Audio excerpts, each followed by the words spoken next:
அஸ்ஸலாமு அலைக்கும் வரஹ்மத்துல்லாஹி வபரகாத்துஹு.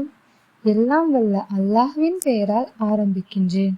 அன்பிற்குரிய சகோதர சகோதரிகளே, இந்த உலக வாழ்க்கை என்பது தற்காலிகமானது. ஆனால் மறுமையின் வாழ்க்கை என்றும் நிரந்தரமானது. உலகில் மனிதன் வெற்றி பெற்றவனாக தோன்றலாம்.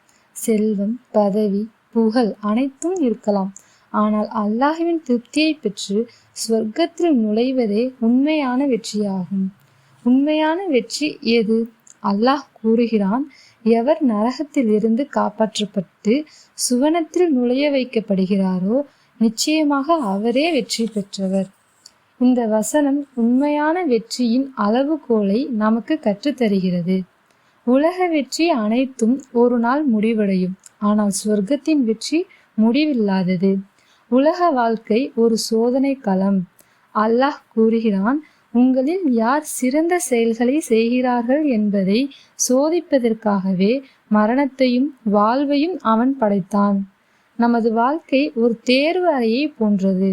செல்வம், வறுமை, நோய், ஆரோக்கியம், மகிழ்ச்சி, துன்பம் அனைத்தும் சோதனைகளே. மறுமையின் வெற்றியை அடைய வேண்டிய வழிகள் என்னென்ன? தூய ஈமான். அல்லாஹுவை ஒருவனாக நம்பி அவனுக்கு எந்த விதத்திலும் இணை வைக்காமல் வாழ வேண்டும். தொழுகையை பாதுகாத்தல். நபி ஸல்லல்லாஹு அலைஹி வஸல்லம் அவர்கள் கூறினார்கள், மறுமை நாளில் ஒரு மனிதரிடம் முதலில் விசாரிக்கப்படும் செயல் தொழுகையாகும். தொழுகை வெற்றிக்கான திறவுகோல்.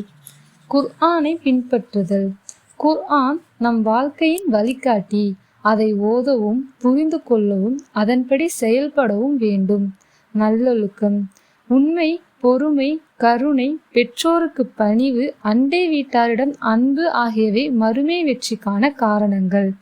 பாவங்களை தவிர்த்தல். சிறிய பாவம்தானே என்று அலட்சியம் செய்யக்கூடாது. மனம் மாறி தௌபா செய்ய வேண்டும். சொர்க்கத்தின் மகத்துவம். நபி ஸல்லல்லாஹு அலைஹி வஸல்லம் அவர்கள் கூறினார்கள், சொர்க்கத்தில் மனித கண் பார்த்திராத, காது கேட்டிராத, மனதில் நினைத்தும் பார்த்திராத அருட்கொடைகள் உள்ளன. சொர்க்கத்தில் துன்பம் இல்லை, நோய் இல்லை, மரணம் இல்லை, பிரிவும் இல்லை. அங்கே நிரந்தர மகிழ்ச்சி மட்டுமே. மறுமையை நினைவில் வைத்திருப்பதன் நமக்கு கிடைக்கும் பயன்கள். மரணத்தை அடிக்கடி நினைவு கூறும் மனிதன் பாவங்களை தவிர்ப்பான். நற்செயல்களில் அதிகம் ஆர்வம் காட்டுவான். உலக ஆசைகளில் அளவுக்கு அதிகமாக மூழ்க மாட்டான். அன்பானவர்களே, நமது இலக்கு உலக வெற்றி மட்டும் அல்ல, அல்லாஹ்வின் திருப்தியையும் பெற்று சொர்க்கத்தில் நுழைவதே நமது பெரிய இலக்காக இருக்க வேண்டும். இன்று நமக்கு வாய்ப்பு இருக்கிறது, நாளை இருக்கும் என்று உறுதி இல்லை.